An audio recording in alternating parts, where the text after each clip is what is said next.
Kashi news channel, सच है तो बोलेगा। समाजवादी पार्टी के इसौली विधायक द्वारा एक कार्यक्रम में ब्राह्मणों और क्षत्रियों को अपशब्द कहे जाने पर मिर्जापुर के पहाड़ी ब्लॉक प्रमुख ने प्रेस वार्ता का आयोजन किया। इस दौरान उन्होंने समाजवादी पार्टी पर जमकर निशाना साधा और आगामी विधानसभा चुनाव में भाजपा के 350 से ज्यादा सीटें जीतने का दावा किया। समाजवादी पार्टी के इसौली विधायक अबरार अहमद ने एक कार्यक्रम में प्रेस वार्ता के दौरान ब्राह्मण और क्षत्रियों को अपशब्द कहा, जिससे द्रवित होकर जनपद मिर्जापुर के पहाड़ी ब्लॉक प्रमुख इंद्र बहादुर पांडे ने प्रेस वार्ता किया और कहा कि सपा मुखिया अपने लोगों को समझा लें, क्योंकि ब्राह्मणों व क्षत्रियों ने हमेशा देश के लिए कुर्बानी दिया है और उनको इस तरह से बीच समाज में चोर कहकर बेइज्जत किया जा रहा है।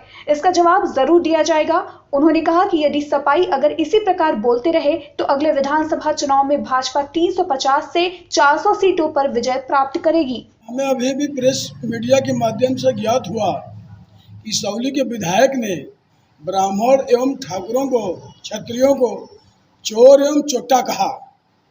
तो मैं समाजवादी पार्टी के मुखिया से ये पूछना चाहता हूँ कि इस तरीके से आपके बयान बहादुर लोग जब बयानबाजी करेंगे, आपको कायदे से पता होना चाहिए कि उत्तर प्रदेश की सरकार बनाने में हर समय ब्राह्मण एवं क्षत्रियों का हर समय योगदान होता है।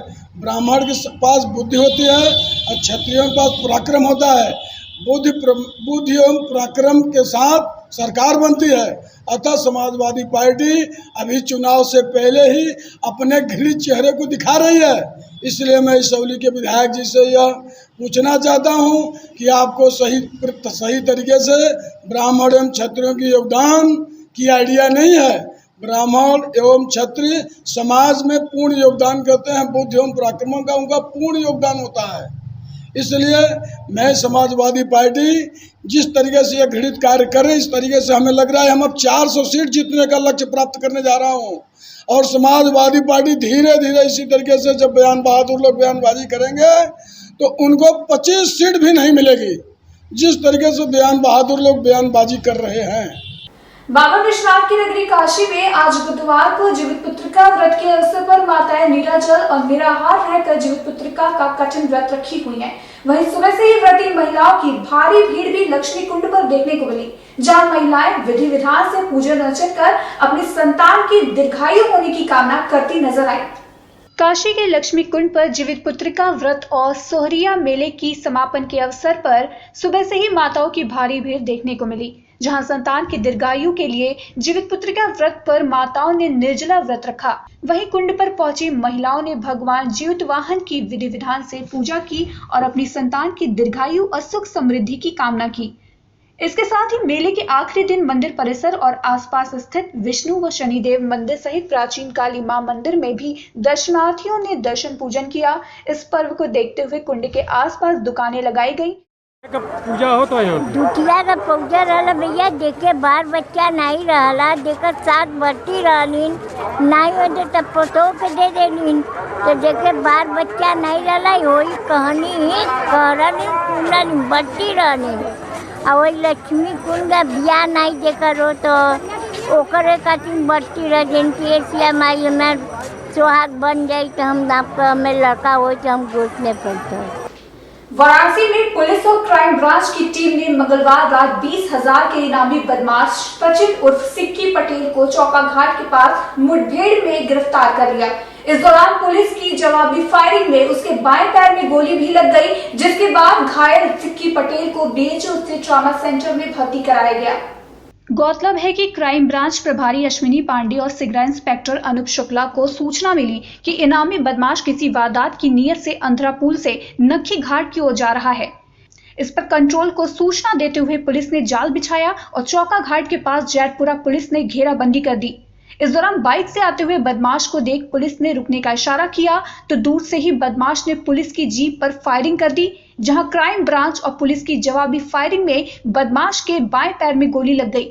वहीं लहूलुहान हालत में पुलिस ने उसे मंडलीय अस्पताल कबीर चौरा में भर्ती कराया, जहां उसकी पहचान लक्सा के औरंगाबाद निवासी सचिन पटेल उर्फ सिक्की के रूप में हुई।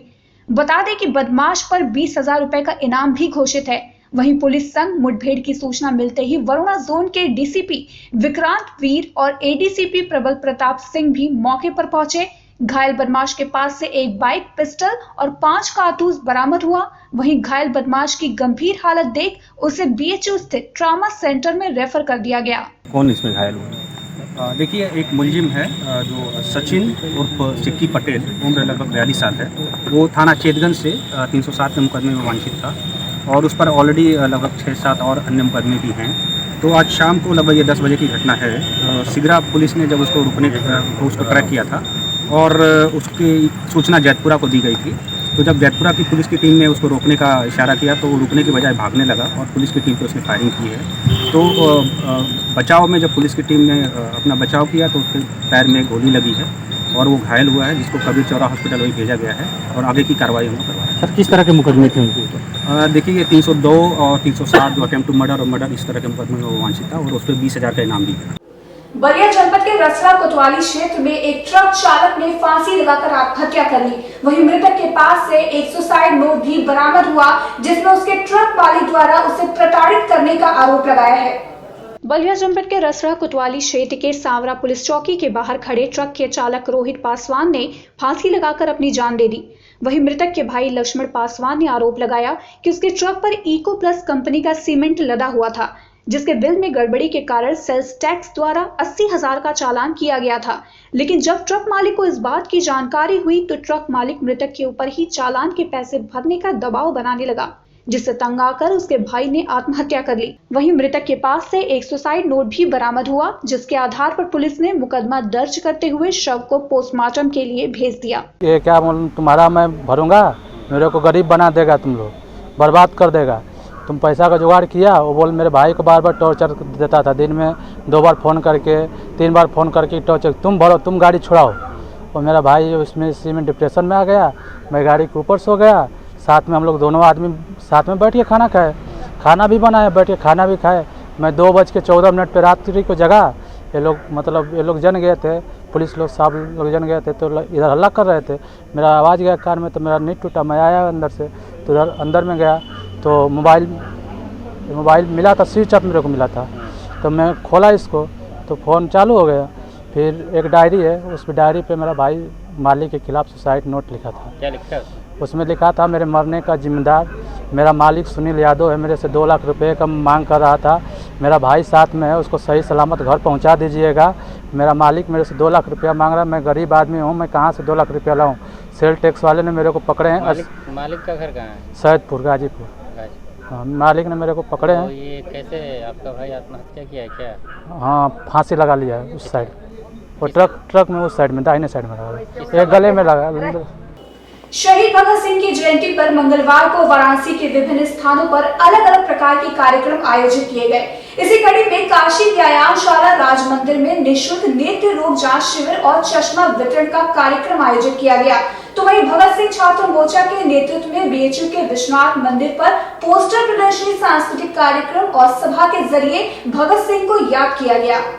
वाराणसी में सरदार भगत सिंह की जयंती पर मंगलवार को राज मंदिर के पार्षद अजीत सिंह के तत्वाधान में काशी व्यायामशाला राज मंदिर में निःशुल्क नेत्र रोग जांच शिविर व चश्मा वितरण कार्यक्रम आयोजित किया गया, जहां डॉक्टर विवेक सिंह व डॉक्टर नितिन कुमार वर्मा के द्वारा क्षेत्र के लगभग 800 से अधिक बुजुर्गों व युवाओं ने अपनी आंख की जाँच करवाई। वहीं इस कार्यक्रम का शुभारंभ वहां उपस्थित सभी लोगों द्वारा सरदार भगत सिंह के चित्र पर माल्यार्पण के साथ किया गया। तत्पश्चात राज मंदिर वार्ड के पार्षद अजीत सिंह ने मुख्य अतिथि व विशिष्ट अतिथि को माल्यार्पण और स्मृति चिन्ह भेंट कर स्वागत किया, जिसके बाद अतिथियों ने अपने अपने विचार रखकर वहां उपस्थित लोगों को आंख की उपयोगिता, देखभाल और उपाय के विषय में भी समझाया। आज शहीद आजम सरदार भगत सिंह का जन्मदिन है। इस मौके पर हम सफर संस्था की ओर से हम लोगों ने एक छोटा सा आयोजन किया है। जो लोग आंखों की समस्या से परेशान हैं, जिन्हें आंखों की बीमारी है, ऐसे लोगों के लिए यह एक कार्यक्रम आज रखा गया है, जहां हम लोगों ने लक्ष्य रखा है कि कम से कम 1000 ऐसे लोगों को इस कार्यक्रम के माध्यम से आंखों की जांच के उपरांत निःशुल्क चश्मा वितरण का कार्यक्रम किया जा रहा है, जिन्हें हम उन्हें यह खूबसूरत सी दुनिया देखने में मदद कर सकते हैं। आज इस कार्यक्रम में जिन लोगों के आंखों की जांच के दरमियान गंभीर बीमारी निकलती है, मोतियाबिंद के मरीज निकलते हैं, उनका हमारी संस्था की ओर से निःशुल्क मोतियाबिंद का ऑपरेशन भी कराया जाएगा।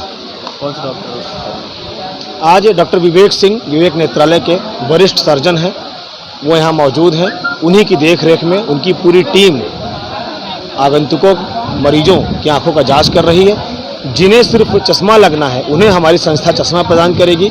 जो गंभीर बीमारी से जूझ रहे हैं उनकी आंखों के इलाज के लिए जो बेहतर हो सकता है वह सुविधा मुहैया कराई जाएगी।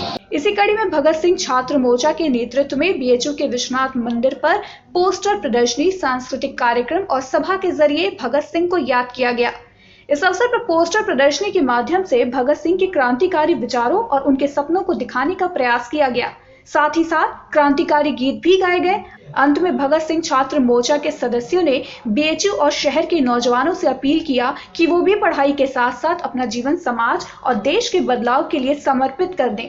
तभी देश में क्रांति आएगी और देश में अन्याय पर आधारित व्यवस्था का अंत हो पाएगा। काया भारतवासी की देशभक्ति के लिए आज भी सजग सी, इस बार न लेना काया भारतवासी की। और यहाँ बीएचयू से बीए थर्ड ईयर का स्टूडेंट है। किस प्रकार का कार्यक्रम आप लोग आयोजित किए?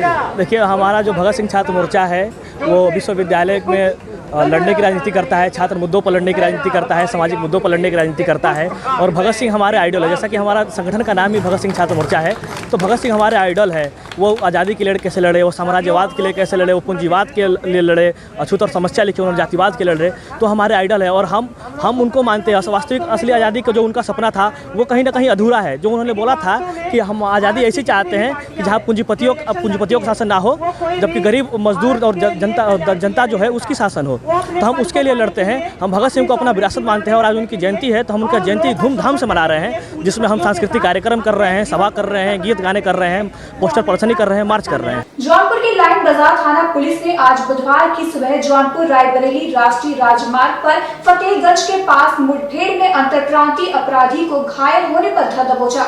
हालांकि मुठभेड़ के दौरान अपराधी की गोली से एक सिपाही भी जख्मी हो गया।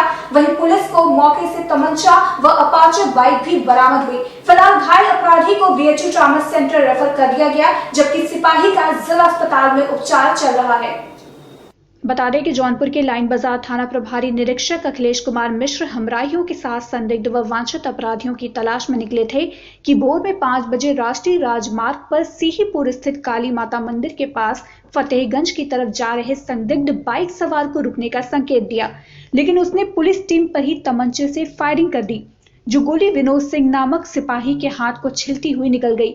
वहीं पुलिस की जवाबी फायरिंग में बदमाश के पैर में गोली लगने से वो घायल होकर बाइक से गिर गया, जहां घायल अपराधी की पहचान सिकरारा थाना क्षेत्र के बाकी गांव निवासी आदर्श श्रीवास्तव उर्फ शानू के रूप में हुई। वहीं एएसपी डॉक्टर संजय कुमार ने बताया कि अपराधी ने मंगलवार को दिन दहाड़े शहर के वाजिदपुर मोहल्ला स्थित यूपी सिंह कॉलोनी में वृद्धा को आतंकित कर सोने की चेन लूट ली थी।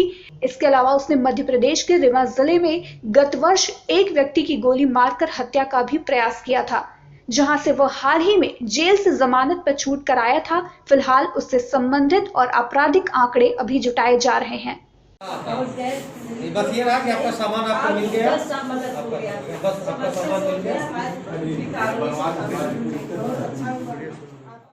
ये जौनपुर के शहर एरिया में लाइन बाजार थाना क्षेत्र में एक वरिष्ठ नागरिक महिला है। ये घर पे अपने थी। दिन में 12:30 बजे एक लुटेरा बाइक से आया और घर के अंदर घुस के उसने इनके साथ चैन छीन लिया। इन्होंने काफ़ी उससे जद्दोजहद भी की। थाना पुलिस इसके बाद लगी हुई थी सीओ सिटी के नेतृत्व में, और एसपी सिटी सीओ सिटी लगातार इस पर अपनी टीम के साथ काम करते रहे। 24 घंटे के भीतर जो लुटेरा अभियुक्त था उसको पुलिस ने ट्रेस कर लिया और उसे गिरफ्तारी करने पुलिस गई तो उसने पुलिस टीम पर फायर किया। काउंटर फायर में उसको गोली लगी है और जो चैन छीना गया था वो चैन बरामद हो गया है। आज इनको इसीलिए बुलाया गया था कि चैन अपना पहचान रही है और सारी फॉर्मेलिटीज़ पूरी करके इनको चैन यहाँ सुपुर्द किया जा रहा है। संबंधित लुटेरा जो है वो बीएचयू में इस समय एडमिट है। जो भी विधिक कार्रवाई हो पूरी करके माननीय न्यायालय के सामने समय से उसको भेजकर अग्रिम कार्रवाई सुनिश्चित कराई जाएगी। घटनाओं में ये शामिल था, कोई और बड़ी घटनाओं में? अभी जैसा आपको बताया कि 24 घंटे के भीतर इसको गिरफ्तार किया गया है और फिलहाल एक ही व्यक्ति ये शामिल था, बाइक से आया था, बाइक फिर खड़ी करके पैदल ये पीछे से गया था और घर के अंदर घुस के इसने स्नैचिंग की। पुलिस को क्या इनाम दिया गया है आपकी तरफ से? इसमें जो थाना पुलिस की टीम है जो इसमें लगी हुई थी उसको 20,000 रुपये का रिवार्ड दिया गया है। वाराणसी के भोगाबिर में समाजवादी शिक्षक सभा की ओर से बूथवार शिक्षकों की भूमिका संवाद से समाधान की ओर कार्यक्रम का आयोजन किया गया। इस अवसर पर शिक्षकों को सत्ता परिवर्तन के लिए अग्रदूत बनने का आह्वान किया गया।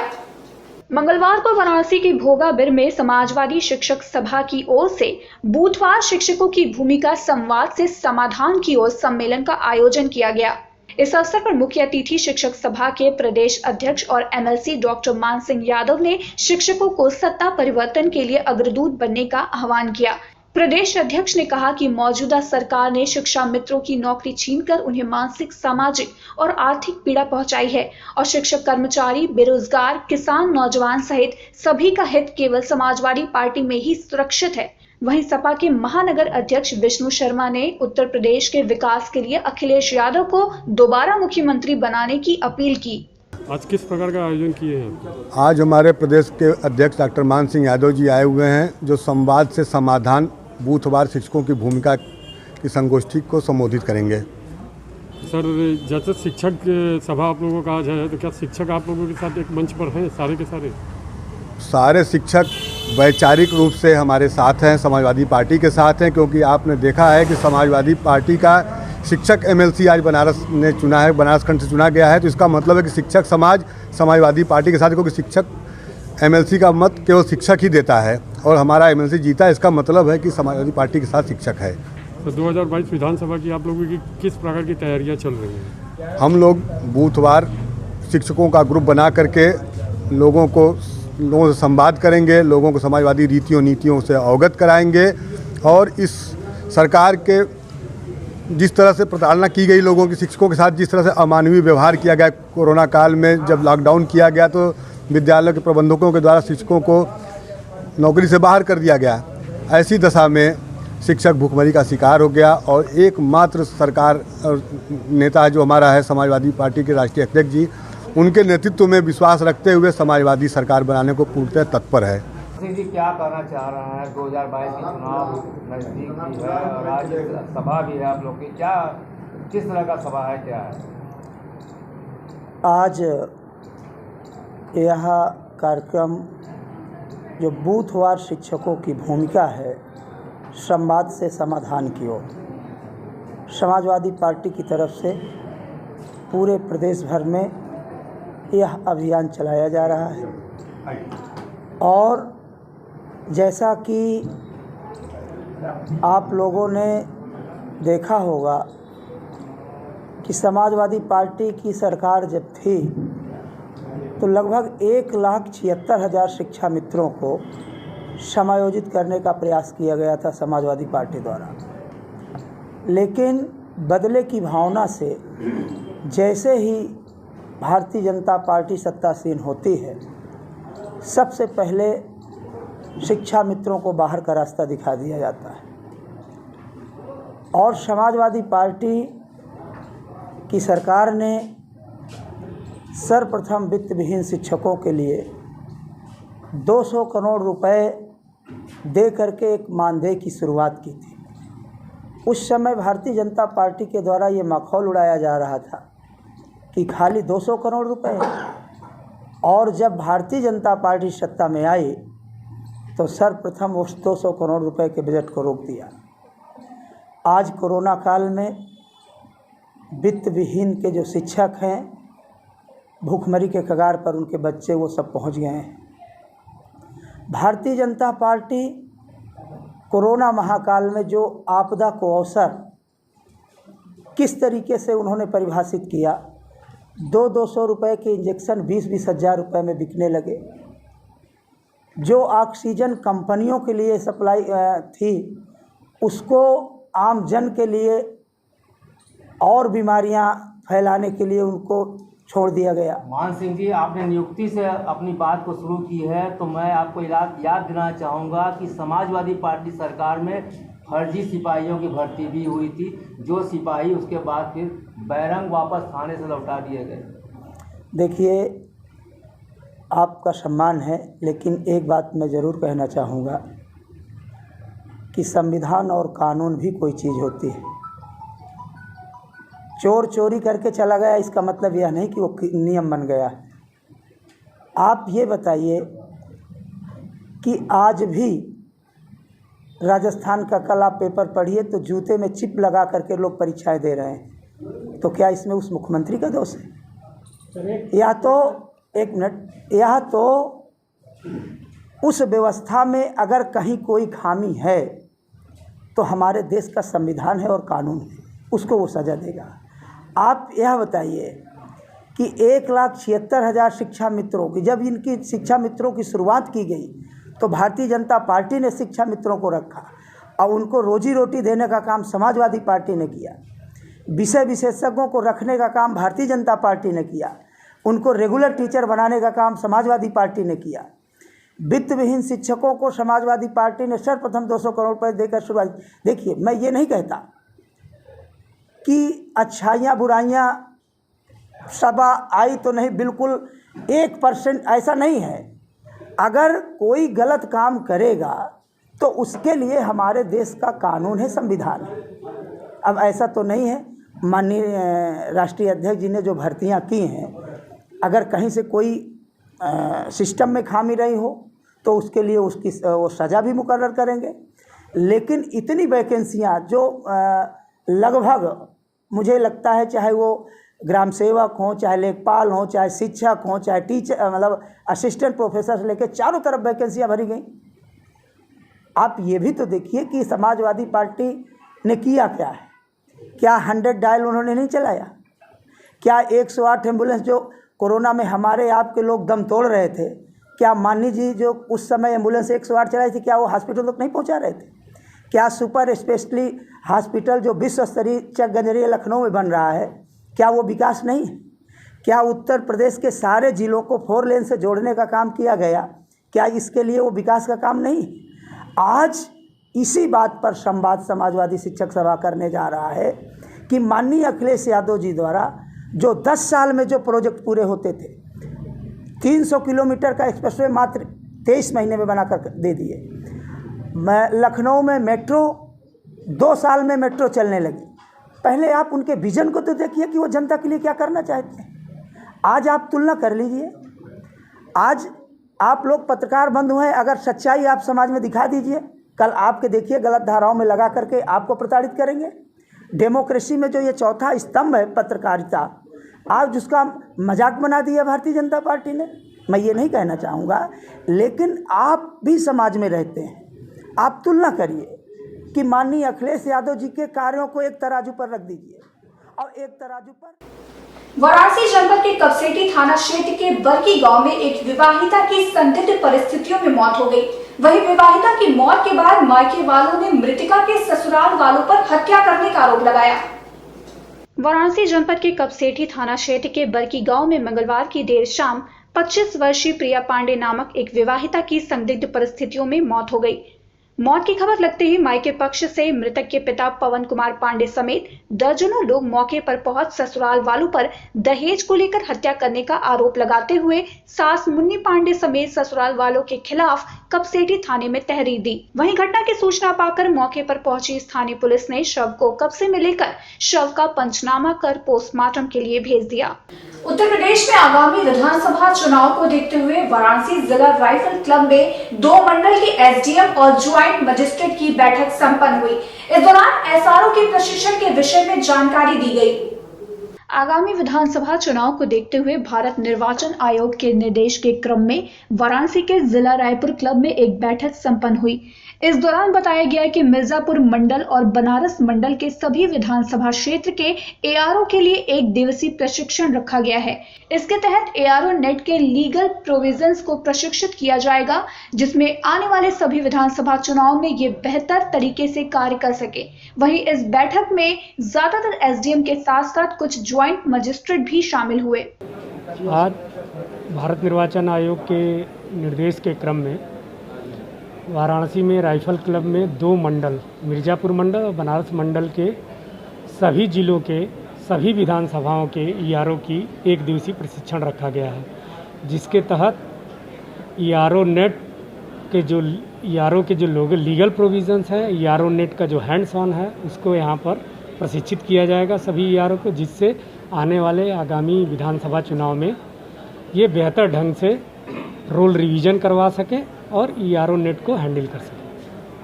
इस बैठक में कौन कौन लोग शामिल हैं? इस बैठक में सभी इलेक्टोरल रजिस्ट्रेशन ऑफिसर हैं और ज़्यादातर SDM होते हैं, कुछ ज्वाइंट मजिस्ट्रेट भी हैं, कुछ SOC भी हैं। सर, वोटर लिस्ट में से जिन लोगों का नाम कट जाता है या छूट जाता है तो सर उसके लिए क्या? न्यूज़ अपडेशन अभी भी चल रहा है, फॉर्म भर सकते हैं, 2 माध्यम है, या तो BLO के माध्यम से जमा करवा दें या तो वो नेट के माध्यम से ऑनलाइन भी एप्लीकेशन कर सकते हैं। फॉर्म 6 के द्वारा नाम जोड़ा जाएगा, फॉर्म 7 के द्वारा उसको डिलीशन किया जाएगा प्रॉपर इंक्वायरी के साथ, और फॉर्म 8 से अगर मान लीजिए नाम में कोई गलती वगैरह है वो दुरुस्त किया जाएगा। फॉर्म 8 है इसलिए है कि अगर वोटर की शिफ्टिंग करनी है एक जगह से दूसरी जगह तो उसके लिए फॉर्म 8 ही भरते। डिप्लोमा इंजीनियर संघ ग्रामीण अभियंत्रण विभाग उत्तर प्रदेश के वाराणसी मंडल के लोगों ने अपनी 4 सूत्री मांगों को लेकर शास्त्री घाट पर धरना प्रदर्शन किया। इस दौरान संघ के लोगों ने वाराणसी मंडलायुक्त दीपक अग्रवाल को ज्ञापन भी सौंपा। ग्रामीण अभियंत्रण विभाग में इलेक्ट्रिक एवं मैकेनिकल के सहायक अभियंता की नियम विरुद्ध एवं प्राविधिक योग्यता के विरुद्ध अधिशासी अभियंता प्रभार दिए जाने के मामले में उत्तर प्रदेश डिप्लोमा इंजीनियर संघ ग्रामीण अभियंत्रण विभाग के वाराणसी मंडल के लोगों ने शास्त्री घाट पर अपनी 4 सूत्री मांगों को लेकर धरना प्रदर्शन किया। इस दौरान उन्होंने वाराणसी के मंडलायुक्त दीपक अग्रवाल को ज्ञापन भी सौंपा। इस अवसर पर संघ के प्रदेश अध्यक्ष इंजीनियर साहब लाल सोनकर ने बताया कि इस नियम विरुद्ध प्रथा के विरुद्ध वे लोग पहले भी प्रमुख सचिव ग्रामीण अभियंत्रण विभाग और मुख्यमंत्री तक से गुहार लगा चुके हैं। जिंदाबाद इंकलाब जिंदाबाद जिंदाबाद जिंदाबाद इंकलाब जिंदाबाद जिंदाबाद जिंदाबाद इंकलाब। आज क्या वजह है, किन समस्याओं को लेकर के शास्त्री घाट पे आप धरना दे रहे हैं? हमारे डिपार्टमेंट का सृजन 1972 में ग्रामीण अभियंत्रण सेवा के नाम से हुआ। इसका उद्देश्य था कि दूर दराज के ग्रामों में सिविल निर्माण कार्य कराने के लिए पुल पुलिया सड़क भवन आदि के कार्य के लिए किया गया था। हम ये कार्य करते रहे, आगे चलता रहा। कुछ समय बाद जो है इसमें जो है जो हमें भवन आदि के कार्य मिले तो उसमें सिविल के साथ साथ इलेक्ट्रिकल के कार्य भी किए जाने की जो है हमें वो कार्य मिले। तो इसके लिए विभाग में विद्युत और मैकेनिकल यांत्रिक के जो है इलेक्ट्रिकल और मैकेनिकल के जूनियर इंजीनियर्स की भी भर्ती की गई। कुछ पहले आते रहे, बाद में एक अच्छी संख्या में 1995 में लोग आए। ये जब 1995 में आए तो इनका जॉब चार्ट भी पृथक था और इनकी सीनियरिटी भी अलग थी, और ये अपनी सीनियरिटी के सेपरेट गैलरी की वजह से 2012, 2013, 2014 और 15 तक ये लोग सहायक अभियंता हो गए। और सहायक अभियंता होने के बाद सहायक अभियंता तो हुए विद्युत के और यांत्रिक के, लेकिन काम सिविल का करते रहे।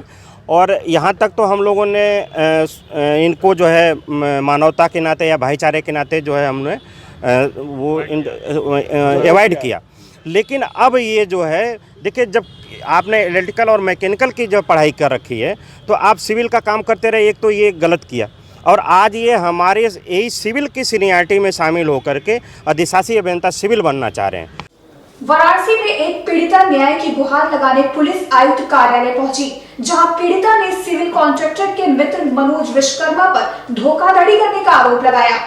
आज बुधवार को वाराणसी पुलिस आयुक्त कार्यालय पर न्याय की गुहार लगाने पहुंची पीड़िता प्रीति जायसवाल ने सिविल कॉन्ट्रैक्टर राजेश जायसवाल के मित्र मनोज विश्वकर्मा पर धोखाधड़ी का आरोप लगाते हुए बताया कि मनोज विश्वकर्मा ने अपने आप को अंतर्राष्ट्रीय बॉक्सर बताते हुए उनके और उनके रिश्तेदारों से जमीन में इन्वेस्टमेंट के नाम पर लाखों रुपए की ठगी कर लिया, और जब वे लोग अपना पैसा वापस मांगने पहुंचे तो मनोज विश्वकर्मा द्वारा उन लोगों के साथ अभद्रता की गई, यहाँ तक कि उन्हें जान से मारने की धमकी भी दी गई है। आज मैं हमारे वाराणसी के गौरव joint CP sir Subhash Chandra Dubey ji के पास अपनी शिकायत लेके आई थी। मेरे पति राजेश जायसवाल सिविल कॉन्ट्रैक्टर हैं और इनके एक बहुत करीबी मित्र मनोज विश्वकर्मा, जो कि स्वयं को अंतर्राष्ट्रीय बॉक्सर, मानवाधिकार सदस्य, उसके साथ जेल पर्यवेक्षक, स्वकथित जेल पर्यवेक्षक बताते हैं। वो उनसे कुछ समय से हमारा संबंध है पारिवारिक, तो उनका घर पे आना जाना भी था। वो और उनकी पत्नी हमारे घर पे आते जाते थे। और ज़मीन मकान से रिलेटेड काम करते थे और उनके पास अक्षत कंसल्टेंसी नाम से एक ऑफिस भी है जिसमें वो नौकरी वगैरह से लेकर के ज़मीन मकान से संबंधित लोगों से काम लेते थे।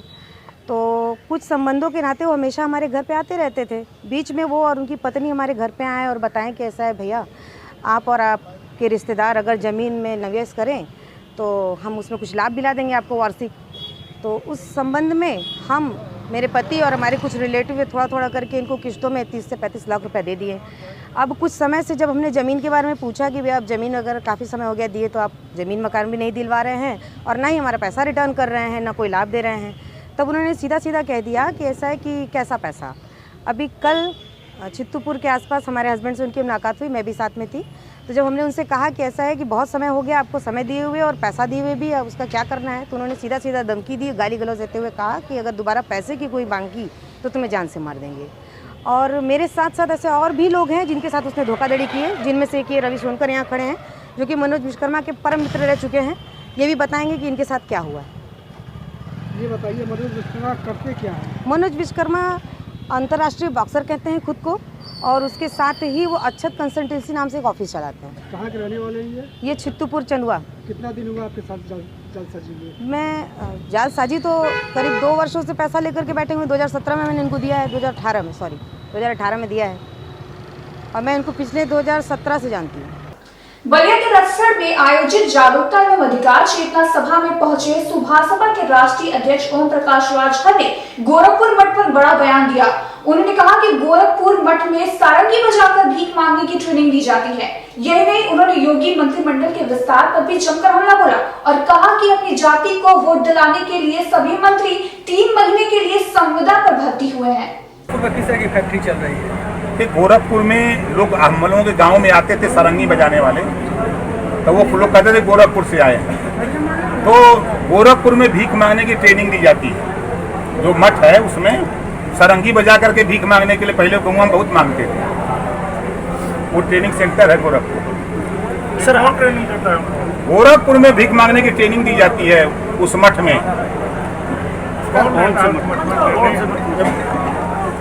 अब 22 में आज देखिएगा क्या क्या होता है। सर भारतीय जनता पार्टी आपके खिलाफ राजभर नेताओं को उतार रही है, अपनों से कैसे निपटेंगे सर?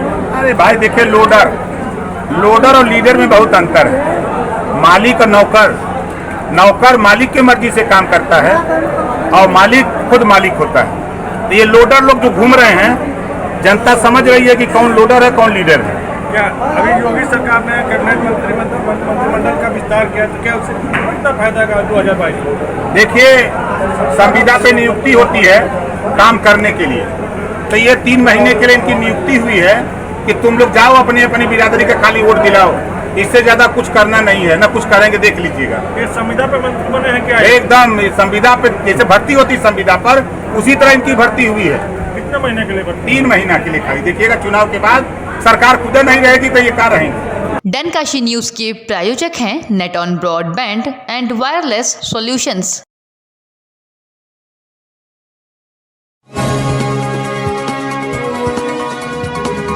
आप देख रहे हैं डनकाशी न्यूज चैनल।